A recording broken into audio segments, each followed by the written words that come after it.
Son bien educados, bien participativos. Ok, gracias. Don Carlos, ¿nos hace favor de presentar, por favor? Buenas tardes. Antes que nada, pues queremos agradecer a la universidad esta oportunidad, y para nosotros, los miembros del Frente Nacional por la Familia, es un día de fiesta porque tenemos dos excelentes conferencistas que han estado recorriendo casi todos los países de América Latina, Estados Unidos, y tenemos la fortuna de que hoy estén en Aguascalientes.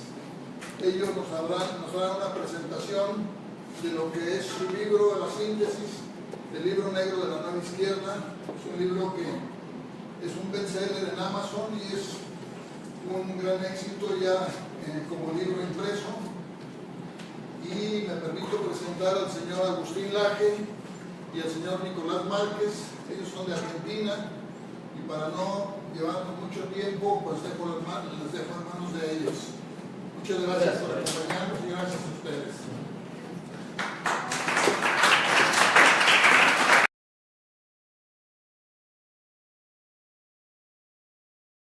Nosotros llegamos hoy a esta ciudad. Hace unos 15 días que estamos recorriendo México a un ritmo súper vertiginoso. 10 ciudades en 19 días, unas 3 o 4 conferencias por día, así que estamos realmente exhaustos. Somos de Argentina y venimos recorriendo todo el continente hace ya un año y medio, y lo seguiremos haciendo hasta prácticamente Navidad, para luego en enero, fin de enero, reanudar esta agenda. Hemos escrito un libro que salió a mediados del 2016.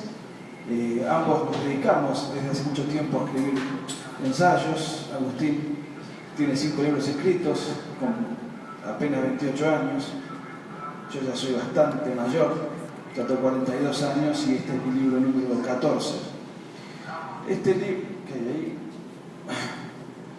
Okay. Este libro nosotros lo pensamos en el año 2015. Desde hace mucho tiempo que venimos estudiando la izquierda a través de sus diferentes facetas, y nos dábamos cuenta de que faltaba un libro que intente poner de manifiesto qué es la izquierda en el siglo XXI, cómo se manifiesta, a través de qué máscaras, a través de qué discursos, y creíamos que muchos de los fenómenos que estaban pasando en la lucha cotidiana en la civilización occidental tenían que ver con una reconversión de la izquierda que desde hace un tiempo importante dejó a un lado las viejas consignas, el viejo discurso, su vieja simbología, y pasó a dar lugar a una suerte de lucha cultural. Miren, si tuviésemos que marcar un punto de inflexión, ¿cuándo cambian los paradigmas de la política y se avecina todo lo que estamos viendo hoy? Yo creo que hay un año que es clave, que es 1992. Calculo que, por lo que veo, muchos de ustedes, no sé si habían nacido en 1992, ¿no? No sé qué edad promedio tienen, pero fue un año clave porque allí se dieron un montón de fenómenos, sobre todo en nuestro hemisferio, que marcaron una agenda que hoy está absolutamente vigente. En 1992 pasan cosas que cambian los paradigmas del mundo, y uno de ellos, a mi juicio de una importancia mayúscula, es que en 1992 la Unión Soviética deja de existir. En 1989, 3 meses antes apenas, había caído el muro de Berlín. Hasta entonces estábamos en plena etapa de Guerra Fría, en una guerra en donde el mundo se dividía entre dos bandos, como ustedes bien saben, pero fundamentalmente entre dos modelos socioeconómicos. Por un lado, el sistema económico capitalista, y por otro lado, el sistema económico comunista, o sea, una economía centralizada, planificada, que tenía la pretensión de llevar adelante una suerte de utopía en donde no hubiese clases sociales, en donde la economía estatal era de alguna manera el eje, el paradigma, y en el sentido contrario, en el mundo libre, era la economía de mercado. Fundamentalmente se disputaba en el mundo estos dos sistemas, y tanto en el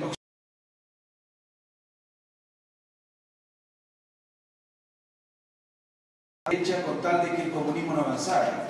Entonces, no es tan así cuando a veces se simplifica, que se dice que había una suerte de guerra entre la democracia liberal capitalista y el totalitarismo comunista. Esto es matizable, es relativo.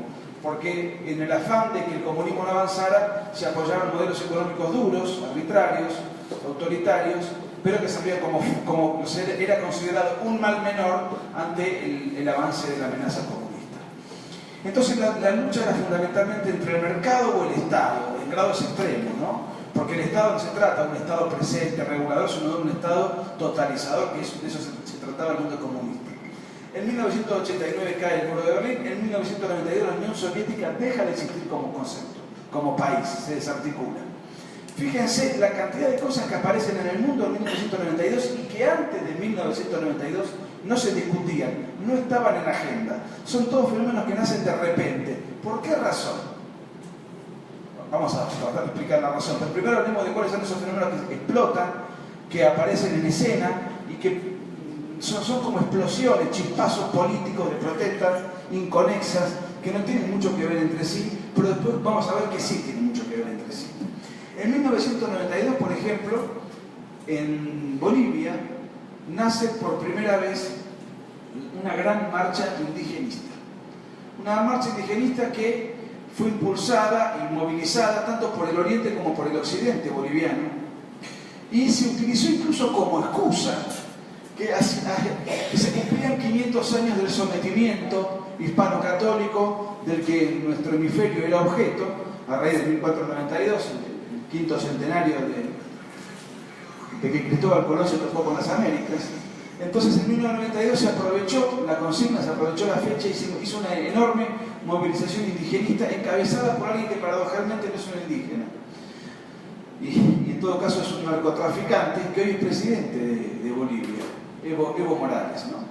Un indígena curioso porque se llama Morales, o sea, no tiene un apellido indígena, y por otra parte no conoce ningún idioma que no sea el castellano. Pero independiente, eso no quiere decir que en Bolivia no haya indígenas.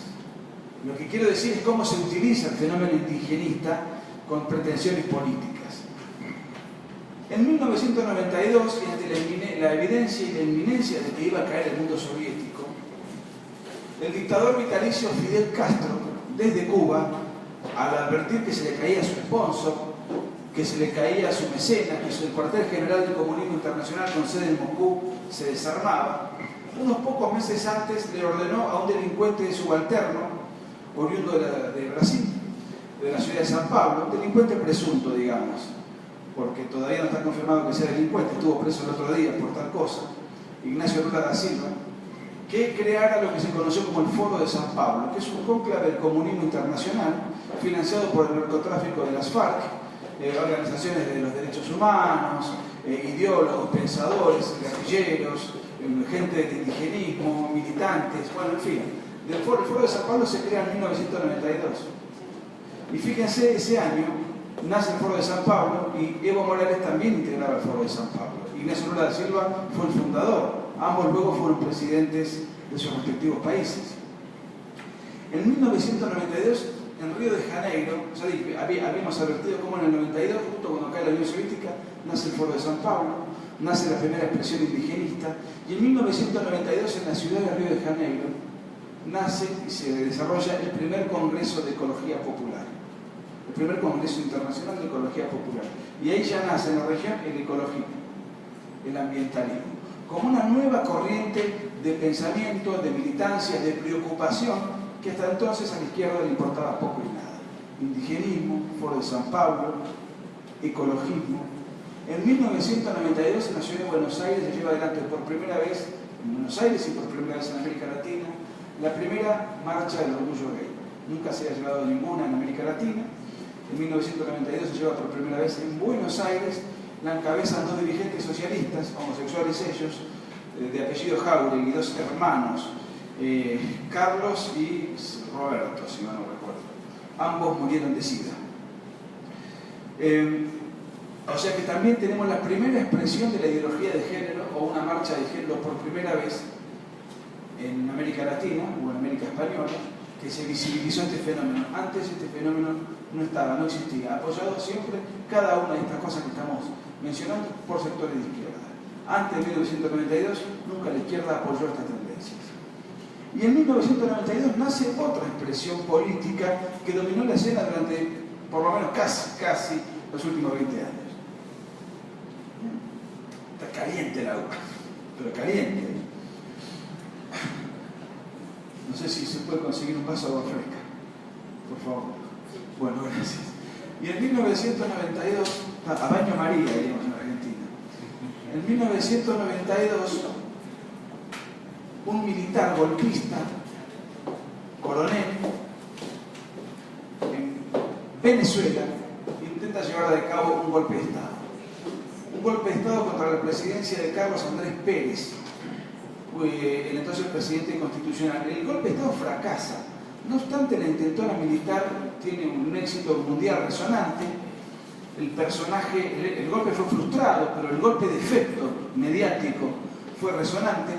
Quien dirigió la rebelión fue Hugo Chávez Frías, que luego fuera dictador de Venezuela y que se murió como de público conocimiento, el señor todavía está, y dejó como heredero del trono a Maduro. Pero Hugo Chávez fue preso, y estuvo preso 2 años, entre el 92 y el fin del 94. Esto le dio que la izquierda, le dio celebridad, le dio fama y celebridad. La izquierda internacional lo apoyó sentidamente y presionó para que fuera indultado. Incluso el Foro de San Pablo también hizo lo propio.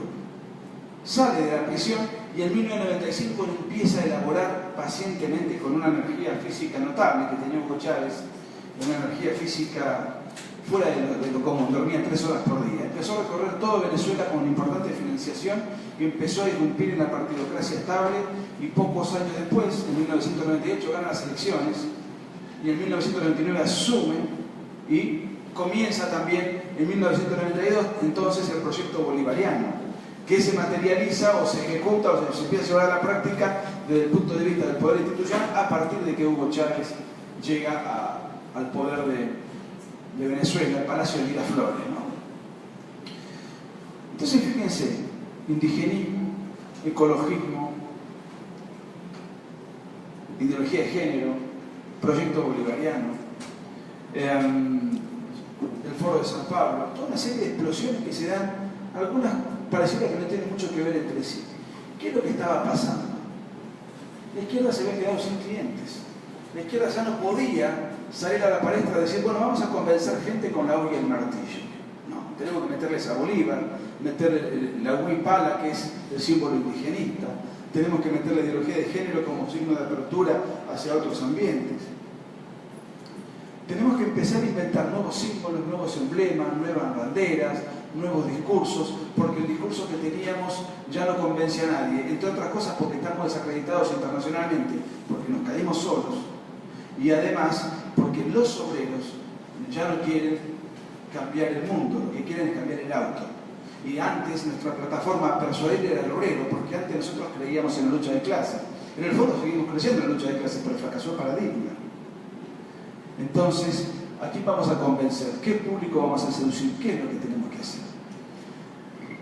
Después les voy a explicar bien a Agustín cómo hay una corriente de pensadores del marxismo que ya venían advirtiendo esta posibilidad desde mucho tiempo antes de que la Unión Soviética implosione, y empezaban a imaginar, a visorar nuevas formas de conflicto, nuevas formas de expresión para llevar adelante la revolución, no ya en términos materiales, sino en términos culturales. Quiero aclarar lo siguiente. Durante todo el siglo XX, la izquierda en América Latina, en todo lo que concierne a América Latina, intentó llevar adelante un montón de revoluciones, pero por otra vía, no por el indigenismo de Evo Morales, no por el ecologismo o el ambientalismo, no con la ideología de género, no con el proyecto bolivariano, sino que se empezó a llevar adelante a través de guerras de guerrillas, que azotaron todo el continente y tenían como foco, como punto de referencia a la Cuba castrista. Ustedes saben en qué año fue la Revolución Cubana, ¿no? ¿Qué año fue? ¿Saben lo que fue la Revolución Cubana? ¿Qué fue la Revolución Cubana? ¿Quién me levanta la mano? ¿No saben lo que fue la Revolución Cubana? ¿Ninguno sabe lo que fue la Revolución Cubana? ¿Ninguno? ¿Saben qué fue Fidel Castro? ¿Quién fue Fidel Castro? Sorprenda al fin. ¿Fue dictador de qué país? De Cuba. A partir del año 1959, Fidel Castro llega... ¿Vos querés decir algo? Ah, perdón. Casi me alegraste la tarde. Fidel Castro, es un tema sumamente complejo, lleva adelante una intentona revolucionaria exitosa entre el 56 y el 59 contra un gobierno militar que había en Cuba en esa época. Fulgencio Batista era el presidente. Bueno, lleva al poder a través de una guerra de guerrillas. Ahí nace la figura del Che Guevara. ¿Lo conocen al Che Guevara? ¿Sí? ¿Quién me puede decir quién fue el Che Guevara? ¿Saben quién fue el Che Guevara? ¿Conocen la foto? ¿Alguien sabe y tiene una noción más o menos genérica de quién fue Guevara? ¿O no? Sí, no hay problema, no les estoy dando un examen, nadie va a hacer probar. Es para saber si me freno en lo que les voy contando o aclaro algunas cosas para no marear.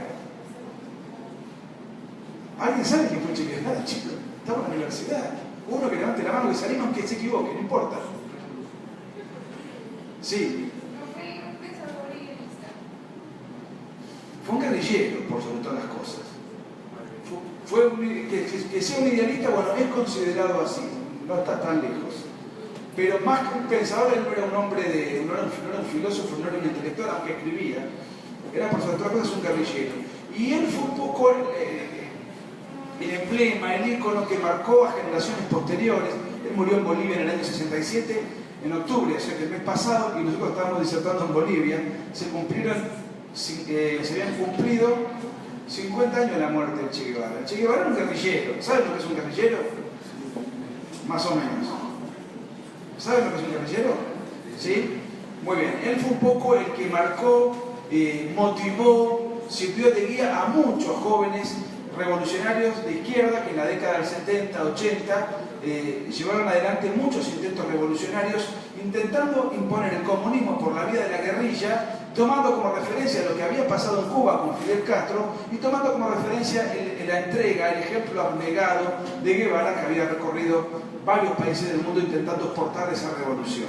De esta manera hubo ejércitos guerrilleros muy importantes que intentaron hacer revoluciones comunistas en todo el continente. Por ejemplo, los montoneros en Argentina, el MIR en Chile, los Tupamaros en Uruguay. El Che Guevara viajó a Bolivia y armó un pequeño ejército de liberación nacional, donde finalmente murió, que intentaba también hacer una revolución en Bolivia. En Perú han oído hablar de Sendero Luminoso, una organización terrorista de vigencia reciente, o sea, si bien este fenómeno es viejo, hasta los años 90 tuvieron un protagonismo importante. De vez en cuando sale en la prensa algún atentado que ellos cometen y, entre otras de las expresiones más cerca geográficamente, quizás hayan escuchado hablar ustedes del sandinismo en Nicaragua, del Frente Farabundo Martí en Salvador y, obviamente, de las FARC. ¿De las FARC han escuchado hablar? ¿Sí? ¿Seguro? Muy bien. Bueno, esto es toda una expresión tardía o que ha quedado sobre el superviviente de las guerrillas del siglo XX, las FARC. Querían tomar una porción del territorio para disputarle el poder a las Fuerzas Armadas de cada país y de ahí en adelante seguir avanzando en una guerra popular y prolongada y tomar el poder hacer la revolución. Esto era parte de la Guerra Fría que se vivía en el siglo XX, en donde había guerras de baja intensidad, porque no eran ejércitos profesionales contra ejércitos profesionales, como si México entrase, no sé, en guerra con Estados Unidos, por ejemplo. Digamos, no, esto se trata de guerra de guerrillas, guerras internas en cada país de una manera irregular, con ejércitos asistemáticos que atacaban, que atentaban, que ponían bombas, una guerra de guerrillas. Esto se vivió, eran como guerras de baja intensidad que se vivían en todo el continente. Un ejemplo más o menos próximo a ustedes podría ser, en alguna medida, para tener alguna noción, para parangonar, el subcomandante Marcos y su gente. ¿Sabe quién es el subcomandante Marcos? Sí. Ah, bien. Ya se no, la resignaba y le entregó el micrófono a Guti. Bueno, muy bien. Todas estas expresiones revolucionarias fracasaron por varios motivos. Uno de los motivos fundamentales fue que una guerrilla no le puede ganar a un ejército profesional. El otro motivo fue que las guerrillas decían, bueno, nosotros no podemos hacer una revolución porque no tenemos la estructura, la capacidad militar para ganarle a un ejército profesional. Pero en una guerra revolucionaria, en una guerra de guerrillas, si nosotros ganamos el consenso de la opinión pública, la adhesión de la opinión pública, entonces de todas maneras vamos a tener un triunfo político y finalmente vamos a poder lograr ganar la guerra militar y tomar el poder del Estado. Esto fracasó en todos lados, No solamente porque la guerrilla no tiene superioridad militar respecto a un ejército de verdad, sino porque además la guerrilla nunca gozó de prestigio ni de simpatía popular. Estaban aislados. Pues bien, esto termina en los años 80, después se cae el muro de Berlín, cae la Unión Soviética y aparecen todas estas explosiones que hoy vimos que aparecen en escena: el indigenismo, el ecologismo, el ambientalismo, el Foro de San Pablo. En Europa está el problema del multiculturalismo y aparece también la ideología de género, a la cual hoy mencioné y a la cual luego nos referiremos, que va a ser el tema más o menos central de lo que vamos a charlar en los minutos que me quedan y de lo que luego va a hablarles Agustín. ¿Por qué razón vamos a hablar de la ideología de género y no de todo lo demás? Bueno, por lo siguiente: cuando con Agustín nos propusimos ver cómo es la izquierda hoy, cómo opera la izquierda hoy, entonces pensamos hacer un capítulo sobre qué es el indigenismo, qué es el ecologismo, qué es el ambientalismo, qué es el derecho humanismo, que es otra careta de la izquierda, qué fue y qué es el Foro de San Pablo, y qué es también la ideología de género. Y dijimos, empecemos por el capítulo de la ideología de género. Comenzamos a escribir sobre la ideología de género y nos dábamos cuenta que era un fenómeno tan complicado, tan complejo, que era digno de ser analizado desde tantos ángulos que nos era imposible poder escribirlo en un capítulo de 50 o 60 páginas. Era necesario hacer un libro completo. Entonces hicimos este libro con la promesa, todavía no cumplida, de hacer un tomo 2 que abarque las otras expresiones. Como la izquierda perdió, porque se cayó sola, perdió la Guerra Fría, la guerra de guerrillas quedó desacreditada y perdió militarmente y no tenía consenso en la opinión pública. Y además, los obreros dejaron de fijarse en la izquierda, sino que empezaron a gozar de los beneficios del capitalismo y de la sociedad de consumo y empezaron a advertir que tienen prosperidad en el occidente con un sistema capitalista y que tienen posibilidades de movilidad social ascendente. La izquierda dice: tenemos que capturar nuevos agentes de conflicto. La izquierda vive del conflicto. Sin conflicto, la izquierda muere por inanición, podríamos decirlo. Generemos nuevos agentes de conflicto. ¿Cuál puede ser un buen agente de conflicto? Y ahí vamos a hablar de lo que es la ideología de género. La ideología de género es una expresión que busca agentes de conflicto. ¿Qué es la ideología de género? Ahora Agustín lo va a desarrollar de manera pormenorizada. Lo que yo le quiero comentar es lo siguiente: ¿por qué la izquierda cambia el paradigma armamentístico y va hacia el paradigma de guerra cultural, que es lo que estamos padeciendo ahora? ¿Por qué razón? Yo voy a hablar desde el punto de vista práctico. ¿Por qué razón? Por la siguiente razón. Una, porque la guerra militar terminó. Otra, porque no tiene fuerza posible. Otra, porque necesita nuevos sujetos de conflicto. Y entonces lo que hay que hacer es hacer una revolución cultural. Se dieron cuenta de que hay que cambiar las balas para cambiar una guerra con balas y modificar esto en otro paradigma. Es decir, una guerra a través de las ideas. Hay una suerte de guerrilla comunicacional, no de una guerrilla armada. Para tal fin, la ideología de género es una expresión que intenta penetrar en la opinión pública para generar conflictos de manera permanente. Y para hacer una guerra de estas características, lo que se necesita, entre otras cosas, es, por un lado, confundir a la opinión pública, pero el objetivo último es destruir una tradición cultural. Si yo quiero hacer una revolución cultural en una sociedad, lo que yo tengo que hacer es aplastar la tradición cultural de esa sociedad. ¿Por qué? De la sociedad a la cual yo pretendo colonizar. ¿Por qué razón? Porque la tradición cultural de un país es el freno a una revolución cultural. La tradición cultural son todos esos valores, usos, costumbres que han sido dados y que una sociedad conserva. Y si yo quiero hacer una revolución, tengo que aplastar esos valores que han sido conservados y que han sido dados a través del tiempo, de generación en generación. Por esta razón, a la izquierda le interesa reventar dos instituciones fundamentales, que son la Iglesia y la familia. ¿Por qué razón? Porque la Iglesia y la familia son dos instituciones guardianas y custodias de valores y de tradición. Nosotros vivimos en una civilización que nos es común y que es la civilización occidental y cristiana. Siempre la izquierda quiso destruir la civilización occidental y cristiana. Lo que pasa es que la quiso destruir a través de bombas, guerrillas, fuerza, subversión violenta, ¿no? A través de una expresión de revolución violenta. En cambio ahora la quiere destruir a partir de una expresión de revolución cultural, una revolución indolora, una revolución de apariencia amable. Entonces está intentando atacar, por medio de la ideología de género, está intentando atacar a la familia y a la Iglesia. Y esto, que pareciera tener una concepción teológica y pareciera concebirse como un conflicto teológico, espiritual o un conflicto religioso, nosotros no lo enfocamos de ese lado. Nosotros creemos que nuestro modo de ser es cristiano, nuestra civilización es cristiana, independientemente de que creamos o no en Dios. Independientemente, acá hay quienes no creen en Dios. Acá, seguramente habrá. Sin miedo, ¿hay alguien que no crea en Dios? Ninguno, son todos creyentes. Bueno, aunque haya alguien que no crea en Dios, y eso no tiene importancia los efectos de lo que estamos hablando, si a ese alguien nosotros le hacemos una serie de preguntas, va a pensar como un creyente cristiano. ¿En qué medida?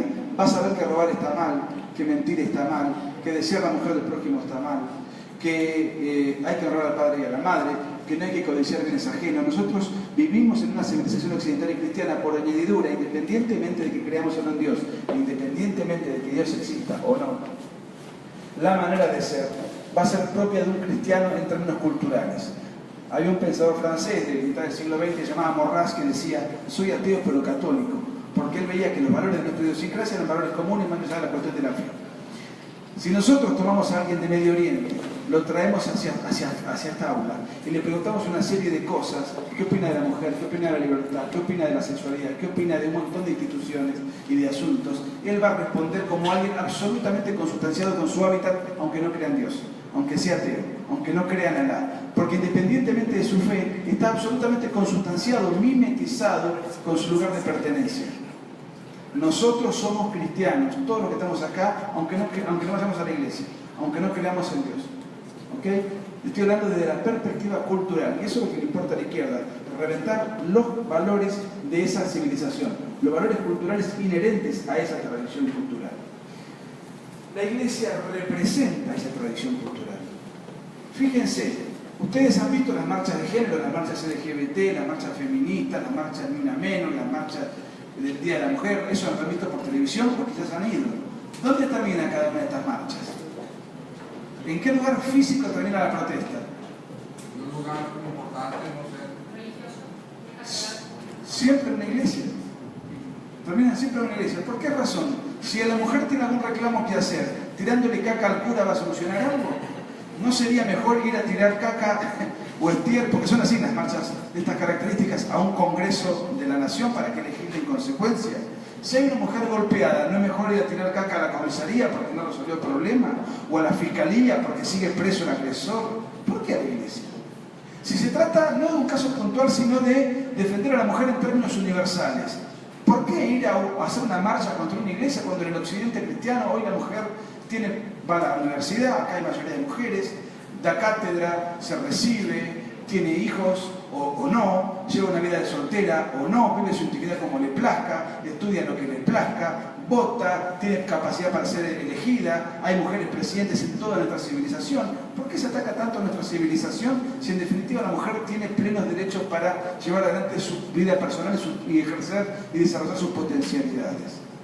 ¿Por qué no se llevan a cabo contra, por ejemplo, sedes del Partido Comunista, cuando el comunismo a la mujer nunca le dio ningún lugar de relevancia ni de protagonismo? ¿Por qué razón? ¿No ven algo ideológico, algo político detrás de marchas supuestamente reivindicadoras de determinados derechos? Hay algo muy raro. Las mujeres, los homosexuales, los grupos de género que marchan en las calles, paradojalmente marchan con las banderas del Partido Comunista o son apoyados por partidos comunistas o partidos trotskistas o partidos de izquierda. Es raro, cuando la izquierda tuvo el poder, a la mujer no le dio ningún poder, valga la redundancia, no le dio ningún protagonismo. Y en cuanto al otro gran grupo de los sectores de género, que son los grupos y los círculos LGBT, que también marchan en consonancia con los grupos feministas, también van a marchar contra las catedrales, contra las iglesias. ¿Por qué razón? Es raro. ¿Qué problema tiene un homosexual para acostarse con quien quiera? ¿Qué derecho le es conculcado a un homosexual como para ir a marchar? En todo caso, debería marchar contra la sede del Partido Comunista. ¿Por qué?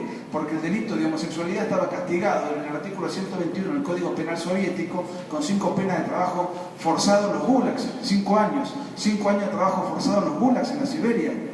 Delito que recién fue derogado en 1993, cuando acá la Unión Soviética. ¿Por qué marchan todos los grupos de género con la bandera del Che Guevara, el personaje que hoy les mencioné? Porque cuando se produce la Revolución Cubana, en Cuba, el Che Guevara diseñó un campo de concentración para castigo de homosexuales en la península de Guadalcanal. Y hasta fin del siglo XX, la homosexualidad en Cuba estaba totalmente castigada y penada en campos de concentración.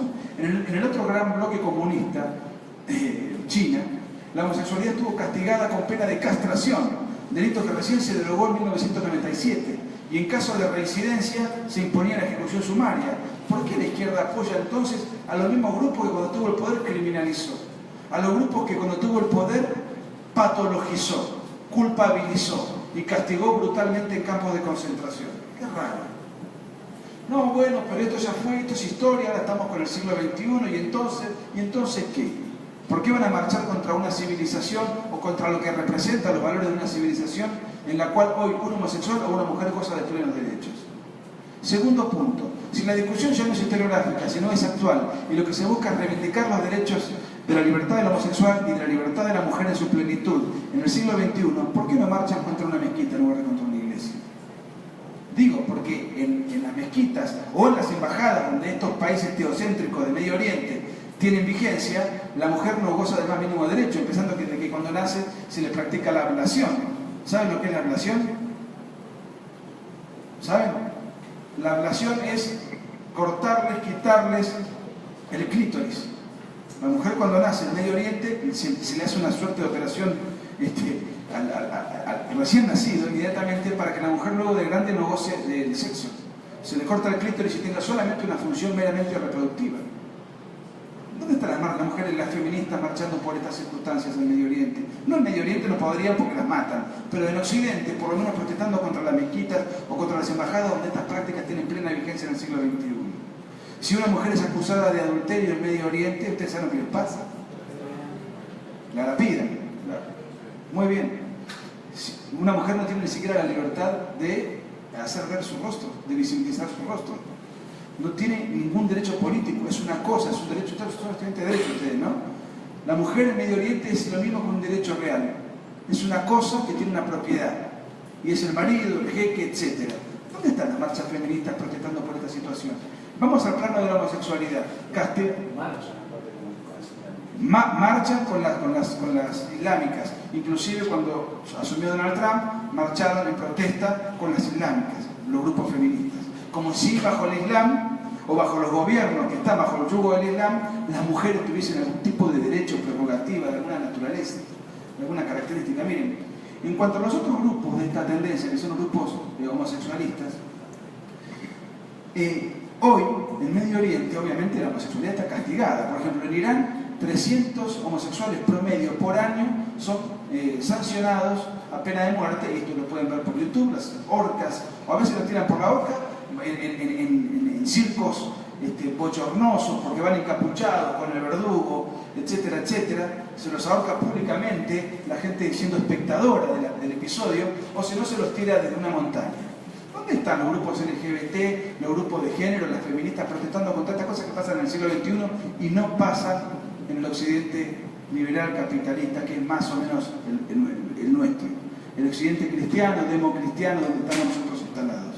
Entonces fíjense cómo la izquierda tuvo la enorme habilidad para captar grupos, hacerse de una bandera que nunca tuvo. No solamente nunca tuvo, sino que cuando tuvo el poder los apartó y los destrató. Los utiliza, los ideologiza, les cambia la percepción de la actualidad, les cambia la percepción de la realidad, les cambia la historia del pasado, les reescribe el pasado. Porque ellos llevan adelante el Che Guevara en la bandera de la marcha de género, pero no saben que el Che Guevara, cuando tuvo poder, lo que hizo fue reprimir todo lo relacionado con supuestas libertades de género. Entonces, ¿qué es lo que pasa aquí? Estos son reclamos legítimos, son expresiones espontáneas de derechos ordenadas, pero más o menos fuimos y vinimos, y creo que queda un poco claro a dónde qué es lo que le quiero transmitir.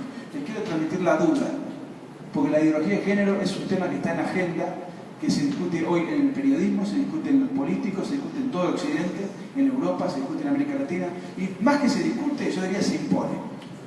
Se impone en los ministerios de educación, se impone en las currículas escolares. Todos los partidos políticos en mayor o menor medida están tratando de que esto por fin se afiance, se consolide, y de alguna manera se nos está haciendo una suerte de religión paralela, oficial, en donde la ideología de género traspasa todos los partidos políticos y es una agenda progresiva que va avanzando con pasos cada vez más audaces y que nos va impregnando todos los quehaceres de la vida cotidiana. Yo les tiré algunas ideas para que vean cómo ha ido mutando la naturaleza de estas marchas, qué hay detrás de esto, qué ideólogos, qué intereses políticos, qué se esconde detrás de supuestas pretensiones liberadoras, inclusivas, equitativas, y que vamos a ver que detrás de esto se esconde además todo lo contrario, un férreo autoritarismo reciclado a los nuevos tiempos que corren, que no son los del siglo XX, porque la izquierda se tuvo que reacomodar, tuvo que reinventarse y ahora ataca por otra vía con las mismas pretensiones autoritarias con las cuales masacró y martirizó la vida del 30% de la población mundial en el siglo XX y en cuyo emprendimiento asesinó 100 millones de personas. Le paso ahora un poco la palabra a Agustín para que complete todo lo que esbocé y desarrolle todo lo que tiene para decirnos. Yo quiero saber antes que nada cuánto tiempo tenemos, más o menos. Supongo que al final va a haber un espacio para preguntas o me lo consumo todo. ¿Cómo quieren hacer? Ok, ¿y cuánto tiempo tengo entonces? 15-20 minutos. Bueno, muy buenas tardes a todos, gracias por la asistencia, gracias a las autoridades de la universidad. Esta charla que ustedes están escuchando, van a ver que van a salir todos vivos de acá, no va a haber ninguna violación contra la integridad de nadie acá, a pesar de lo cual esta charla se censura en muchos establecimientos universitarios. De hecho, hemos tenido una censura en la Universidad Autónoma de Aguascalientes, de aquí mismo.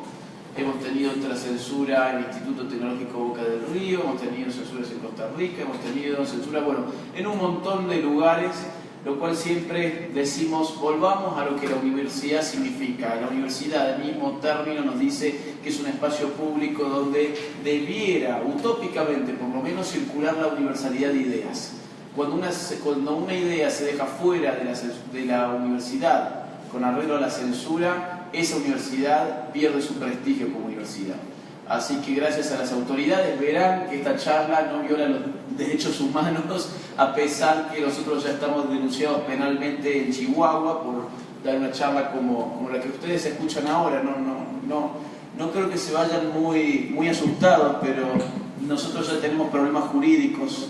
Incluso acá hay gente de Aguascalientes que viene pidiendo desde hace rato que se nos aplique el artículo 33 para echarnos de México por este tipo de charlas. ¿Y fue tan grave? No fue tan grave lo que se dijo acá. Miren, yo quería hablar un poco, reforzar la parte teórica de lo que Nicolás dijo, porque Nicolás habló mucho sobre el tema práctico, cómo la práctica de la nueva izquierda irrumpe en el 92 y llega hasta nuestros tiempos. Yo quería hablar de cómo esta crisis a nivel intelectual había aparecido mucho tiempo antes, había aparecido a mediados del siglo XX, en el pensamiento de grandes teóricos del marxismo tradicional, que empezaron a ver que las clases obreras no querían seguir teniendo nada que ver con las izquierdas, las clases obreras empezaban a despegar de las izquierdas, y ello les llevó a replantear estratégica y teóricamente el paradigma izquierdista. No puedo hablar ahora de esto, si después en las preguntas les interesa que yo lo profundice, abrevando en autores y explicando cuáles son los puntos teóricos que se modifican de los paradigmas. No tengo ningún problema en contestar, pero ahora con 15 minutos se me hace imposible abordar el tema. Lo que sí quiero en todo caso es pasar directamente a la cuestión de la ideología de género, de la cual tanto se ha hablado acá, y que es aparte del tema central que nos convoca. Miren, la conceptualización a la cual nosotros hemos llegado después de estudiar el feminismo, sobre todo de tercera ola, de qué significa ideología de género, es la siguiente. La ideología de género es un conjunto de ideas anticientíficas que con propósitos políticos desarraigan la sexualidad humana de su naturaleza y la explican sencillamente por la cultura. Hay ideología de género siempre que se asume que la variable fundamental para explicar el complejo fenómeno de la sexualidad humana es la cultura y no la naturaleza. Los hombres somos mezclas de cultura y naturaleza, primero de naturaleza y después de cultura. El problema con la ideología de género es que a nivel teórico, esto empieza en los años 50 del siglo pasado, empieza a acentuar cada vez más la relevancia teórica y práctica de la cultura para explicar la sexualidad y empieza a hacer a un lado la naturaleza. Y llegamos al punto de hoy, ¿no? Donde, por ejemplo, en términos de ideología de género, la gente habla sobre el cambio de sexo. ¿O no han escuchado ustedes alguna vez sobre el cambio de sexo? ¿Piensan, por ejemplo, que el cambio de sexo se puede realizar? A ver, que alcen la mano. ¿Quiénes dicen que sí? ¿Quiénes dicen que no? ¿Quién dice que sí primero? 3, bien. Y el resto supongo que dirá que no. Bueno, el cambio de sexo es un concepto completamente anticientífico, porque la sexualidad no se define por la genitalidad. La genitalidad es un aspecto importante de la sexualidad, pero todo nuestro cuerpo está sexualizado. Hasta la última célula de nuestro cuerpo da cuenta de a qué sexo pertenecemos. De modo que cambiar la sexualidad en todo caso implicaría contar con una tecnología capaz de modificar hasta la última configuración cromosómica de hasta la última célula de nuestro cuerpo. Ni siquiera nuestra estructura ósea es la misma. Ni siquiera los cerebros de hombres y mujeres son los mismos. Y esto, no se confundan, no anticipen que yo diga esto porque quiero sugerir que el cerebro del hombre es mejor que el de la mujer, en absoluto.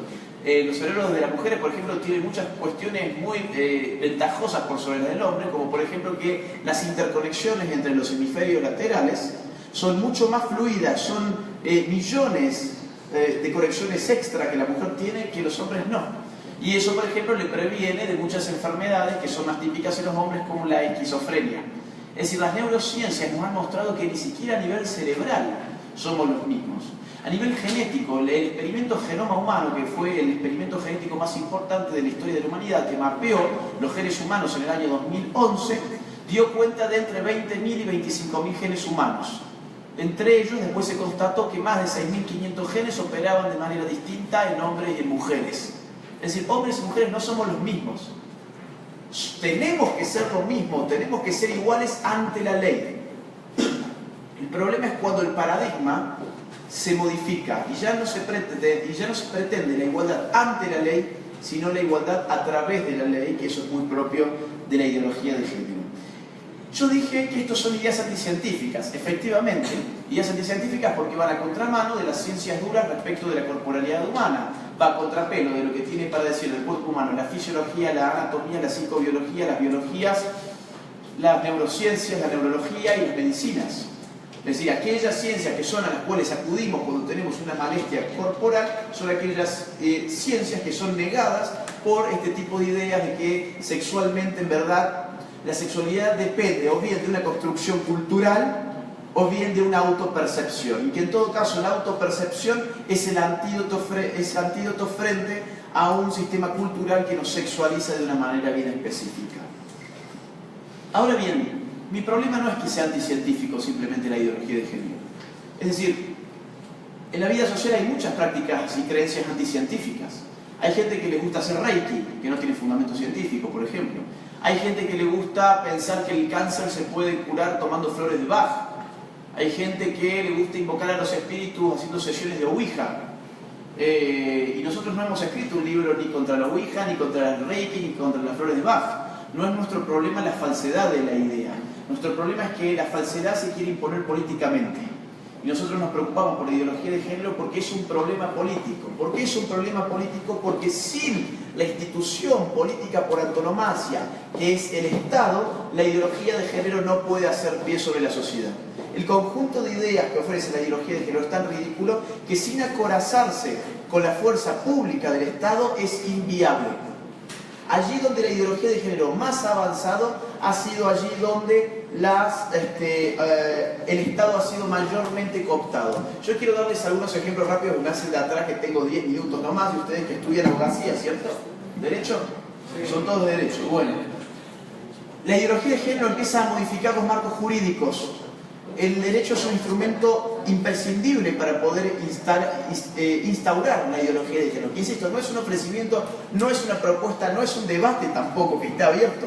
Nosotros íbamos a hacer un debate a Aguascalientes, a la Universidad Autónoma de Aguascalientes, con supuestos expertos de esa universidad en materia de género. Ellos mismos configuraron los reglamentos, los ejes temáticos, y armaron todo, y después nos dijeron que no estaban de acuerdo con las reglas que ellos mismos habían establecido. Bueno, en fin, no es un diálogo, no es un debate, hay muchas censuras de por medio, etc. ¿Pero qué tiene que ver con el derecho? Fíjense, este libro, por ejemplo, sería impublicable en Canadá, aquí arriba, es decir, no tan lejos, en Canadá. En Canadá ya hay una ley que prevé 6 meses de cárcel para toda aquella persona que trate a otra en disonancia con su identidad de género.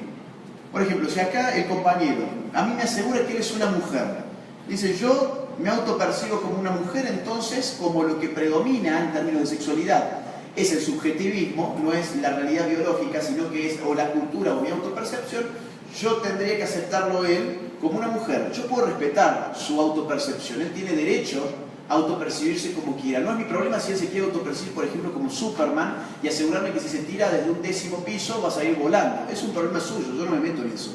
El tema es que en Canadá, si yo a él lo trato de él en vez de ella, él ya puede ir a la justicia y meterme a mí 6 meses preso. Porque violento su identidad de género, etc. En Canadá también, aquel que diga públicamente que la homosexualidad es un pecado, tiene 6 meses de cárcel, independientemente de nuestras creencias religiosas. Como Nicolás dijo, nuestra materia no es la religión. Nuestra materia acá no es la teología. No nos importa la discusión de si eso no es un pecado, etcétera, etcétera. Lo que nos importa es constatar en una ley como esa que con la ideología de género estamos retrocediendo años luz en conquistas de derechos antiquísimas para Occidente. Derecho el libre culto, la libertad de conciencia, la libertad de expresión, de opinión. ¿Cómo piensan ustedes que a partir de una ley así un cura puede dar sus sermones, un pastor puede dar sus sermones? ¿Cómo se puede leer siquiera la Biblia en ciertos pasajes donde se habla sobre la materia? Fíjense lo que pasa en el terreno del lenguaje. No hay nada más libre en la praxis humana que el lenguaje. ¿Alguien de ustedes sabe, por ejemplo, quién creó el español como idioma? ¿Quién es el creador del español? ¿Se lo enseñaron en la universidad? ¿No? No, él era un genio con el español, pero él no lo creó. Él era muy bueno con el español. ¿Alguien sabe? Bueno, no lo creó nadie el español. Como así tampoco no creó nadie el inglés, ni el francés, ni el alemán. Las lenguas son el producto más libre de las interacciones.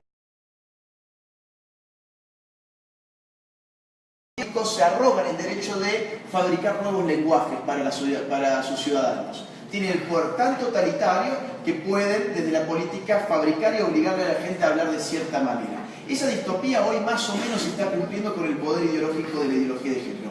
Fíjense, en Francia, por ejemplo, se ha prohibido la palabra mademoiselle. Una ley prohíbe la palabra mademoiselle. ¿Qué significa mademoiselle? Significa señorita. ¿Por qué se prohíbe señorita? Bueno, porque dice no existe la palabra señorito en nuestro idioma, entonces hay una iniquidad de género, hay una suerte de micromachismo, de violencia de género de baja intensidad, en la cual el hombre, cada vez que dice mademoiselle, lo que está haciendo es develar el estado civil de la mujer. Entonces, una ley, pumba, te prohíbe que digas mademoiselle. En Andalucía, los burócratas han decretado que hay nuevas malas palabras en los colegios. Ahora las nuevas circular.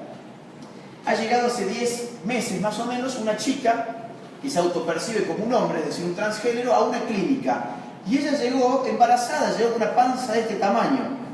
Llegó embarazada y hasta ahí es un problema suyo, insisto. El derecho a la autopercepción tiene que ser infinito. Había obviamente una distancia entre su autopercepción y la realidad. La realidad es que esa mujer seguía siendo mujer al margen de que ella se autopercibiera como hombre, a tal punto que estaba esperando un niño en su vientre. El problema, sin embargo, pasó a ser de la comunidad y particularmente de la comunidad médica cuando los médicos le dijeron a la señora: oiga señora, felicitaciones, usted va a ser madre. Y ella dijo: ¿cómo madre? ¿Cómo señora? Si yo soy un señor. Entonces el lobby LGTB se movilizó hacia el Estado y terminó logrando que la Asociación de Médicos Británicos bajara un manual de lenguaje médico donde hoy en día se le prohíbe a los médicos británicos decir las palabras mamá, papá, hombre y mujer. Piénsense ustedes eso, o sea, un médico que está estudiando toda su vida la especificidad, la naturaleza de los cuerpos humanos, para que después los burócratas digan: no, acá hay gente que se puede ofender, no digas mujer ni hombre. Miren, hay otro tipo de leyes que tratan de generar el conflicto. Nicolás dijo muy bien, acá hay un conflicto de clases entre capitalistas y obreros, etcétera, que se empezó a reducir y que eso quedó un poco para la historia con la caída del muro, con el fin de la Guerra Fría. Pero la izquierda necesita construir nuevos conflictos. Dentro de esa construcción de los conflictos está la necesidad de generar una enemistad entre hombres y mujeres. De esa enemistad surge lo que en política se llama divide y reinarás. Cuando uno fractura en una sociedad, siempre hay un grupo que está sacando tajada de una fractura social. Miren lo que pasa, por ejemplo, con la ley, ya que estamos en un ámbito de estudio de la ley. Fíjense lo que pasa en Suecia. En Suecia en este momento el partido de izquierda está pidiendo una ley para obligar a los hombres a orinar de sentados. Y ustedes dirán, ¿quieren llevar la igualdad de género hasta el retrete? Ahora bien, pensémoslo como juristas que ustedes van a ser, o que ya son. Esta ley es inaplicable por naturaleza, es ineficaz por naturaleza. ¿Por qué razón? Porque no se puede aplicar. ¿Por qué no se puede aplicar? Porque su aplicación merecería poner a un burócrata o a un policía en el baño de cada uno de los suecos para ver cómo lo están haciendo. Si no, ¿cómo sabemos si hay crimen o no? Si hay infracción de esa ley o no. Entonces, ¿qué se esconde atrás de esta ley? Una operación ideológica. ¿En qué consiste esa operación ideológica? En sugerir a la ciudadanía que estamos tan enemistados entre los sexos y que necesitamos a tal punto igualarnos que incluso esa enemistad se materializa en la forma en que orinamos. Y por eso se habilita, obviamente, la confección de una ley que nos ordene también en ese aspecto tan privado y tan íntimo. Fíjense, en el País Vasco pasa algo muy similar, pero en otro campo. En el País Vasco, el Estado ha prohibido el fútbol en los colegios como deporte. ¿Y en el País Vasco bajo qué argumento? Ellos dicen que el fútbol territorializa con criterios de género el espacio recreativo. Fíjense, siempre usan esa pomposidad intelectual. Territorializa con criterios de género el espacio recreativo. Tienen que envolver la idiotez en palabritas que suenen intelectualmente elevadas, porque si no la ridiculez se cae por sí misma. Imagínense ustedes un hombre que pertenece a esa sociedad y que tiene a su hijo que le gusta jugar al fútbol en el colegio, en el equipo de su colegio, y que se dirige a una autoridad y le dice: oiga señora, a mi hijo le gustaba jugar al fútbol en su colegio, en su equipo del colegio, ¿por qué lo han prohibido? Y la autoridad le dirá: porque territorializa con criterios de género el espacio recreativo. Y el pobre tipo de a pie no debe entender un carajo de qué se le dijo, y sin embargo se irá a su casa con sabor a que, bueno, algo de razón debe haber tenido porque yo no lo pude entender. ¿Se dan cuenta hasta dónde llega la manipulación de todas estas cuestiones? Porque lo cierto es que en el fútbol nunca hubo un conflicto entre los sexos. ¿Existe en México, por ejemplo, una ley que le prohíba a la mujer jugar al fútbol si le gusta hacerlo? ¿Existen ligas de fútbol femeninos? Sí. ¿O no jugamos los chicos, cuando somos chiquitos, sobre todo, el fútbol mixto alguna vez con nuestras amigas? Nunca hubo ningún problema. El hecho de legislar cuestiones donde no hay conflicto social lo que hace es generar ese conflicto social inexistente. Esto se está expresando, ya casi que no tengo tiempo, hay ejemplos a borbotones. Se empieza a censurar la libertad de expresión, la libertad de culto, la libertad de cátedra. Se empieza a censurar la forma en que uno puede hablar, las cosas que tiene que decir, las cosas que no tiene que decir. Nosotros acá en México, como les comenté hace un rato, ya tenemos una denuncia penal en Chihuahua, y por decir cosas como las que ustedes han escuchado hoy, que no son tan terribles, ¿vieron? Nadie se ha muerto. Y tenemos gente de este estado que está pidiendo que se nos aplique el artículo 33 para expulsarnos de México. Digo yo, ¿no sería mejor acercarse y dialogar y debatir? Bueno, nosotros pensamos que sí, por eso invitamos a rectores, a diputados, alcaldes, a políticos, todos hombres y mujeres que se presentan frente a la sociedad de México como expertos en género, los invitamos a debatir y ninguno aceptó. Ayer se nos canceló un debate que teníamos 3 oponentes, se canceló uno, llamaron a otro, se canceló el otro, llamaron a otro, se canceló este otro y nos dijeron: no, che, no hay gente. Ahora bien, cuando nos vayamos seguramente Uno era el líder del PRD, partido que ustedes conocen bien, que además era médico. O sea, no es que era alguien que no podía estar seguro, alguien comprometido con una formación, comprometido con una causa. Tampoco salimos. Bueno, en fin, casi no tenemos tiempo y queremos un espacio para las preguntas. Yo les agradezco mucho la atención y el interés. Si quieren saber más sobre esto, mañana tenemos una conferencia mucho más amplia, mejor hablamos 45 o 50 minutos cada uno, después hay espacio también para preguntas. A las 6 de la tarde, A las 6 de la tarde. en el Centro de Convenciones De la isla San Marcos. de San Marcos. Bueno, quedamos abiertos a las preguntas que ustedes pueden tener, porque de acá nos vamos a otra universidad. Gracias.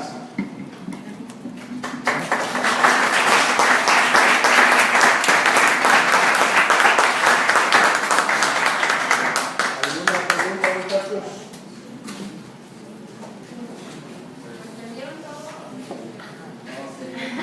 Sin miedo, pregunten lo que quieran. Todo clarísimo hasta ahorita. Si no hay ninguna pregunta, sí.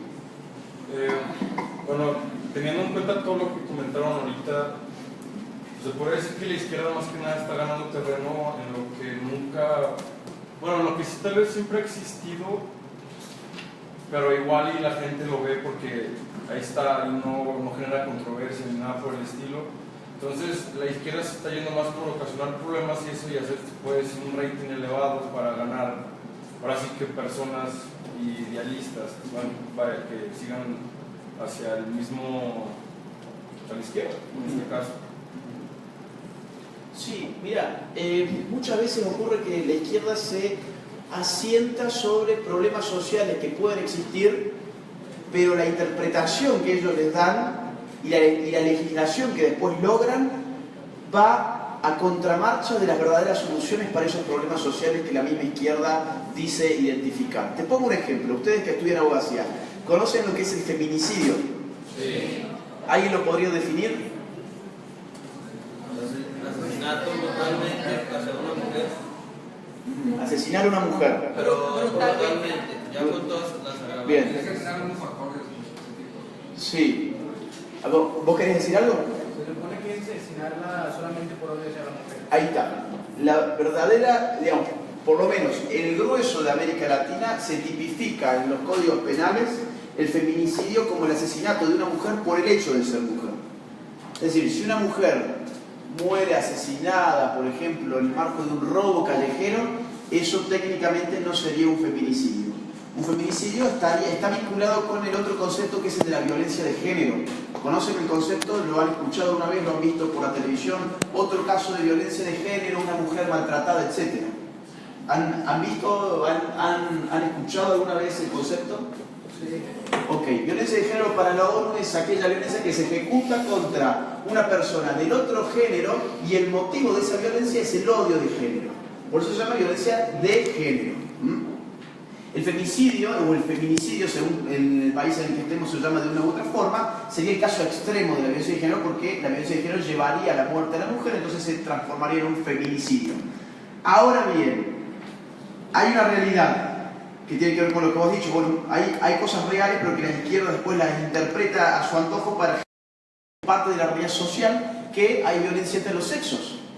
Que hay hombres que les pegan a las mujeres y que hay mujeres que les pegan a los hombres, aunque eso no tenga rating, ¿no? Por eso nunca se pone ni en la televisión, ni hay marchas, ni se hacen contabilizaciones de cuántos casos de hombres asesinados hay, y que yo te aseguro que son muchos, solamente que no están contados. En Argentina yo los cuento a través de los medios de comunicación y más o menos hay un asesinato de una mujer contra un hombre por cada 2 asesinatos de un hombre contra una mujer. O sea, un tercio viene a ser más o menos muertes de hombres, pero no hay marchas, no hay el concepto de masculinicidio, por ejemplo, ¿no? Y nosotros lo que afirmamos es que feminicidio es un concepto ideológico también que no va a resolver absolutamente nada. ¿Por qué razón? Porque fíjense ustedes, no hay, yo los invito a que lo investiguen, no hay un solo caso de llamado feminicidio en donde la justicia haya comprobado los móviles del asesinato. Y en la definición de feminicidio, los móviles del asesinato hacen a la esencia del tipo penal. Es decir, si estamos hablando que feminicidio es el hecho de asesinar a una mujer por el hecho de ser mujer, para decir acá hubo un feminicidio, tendría que darse un proceso con peritos psicológicos, psiquiátricos, etcétera, etcétera, para que determinaran cuáles fueron los móviles del hombre a la hora de matar a su mujer o a esa mujer. Y esto jamás se hace. De inmediato los medios de comunicación, otro caso de feminicidio. Salen las marchas políticas, los partidos políticos, tantos feminicidios en México, y jamás nunca nadie comprobó que un hombre asesina a una mujer por el hecho de ser mujer. Eso es ideología pura. Lo que sí ha existido ha sido, por ejemplo, el odio de raza. Es decir, gente que mataba a gente de otra raza por el hecho de ser de esa raza, independientemente de quién fuese esa persona. Ahora bien, ¿ustedes conocen a alguien, por ejemplo, que salga por la calle y diga hoy voy a salir a matar a las mujeres porque las odio y con la primera que me encuentre la voy a reventar? Yo conozco hombres que en todo caso odian a una mujer en particular y que pegarle y violentarla, sea física o psicológicamente, está mal. Eso tiene que quedar claro. Tiene que haber una sanción penal durísima para eso. La justicia tiene que actuar. Esa persona tiene que ir presa. Ahora bien, inventar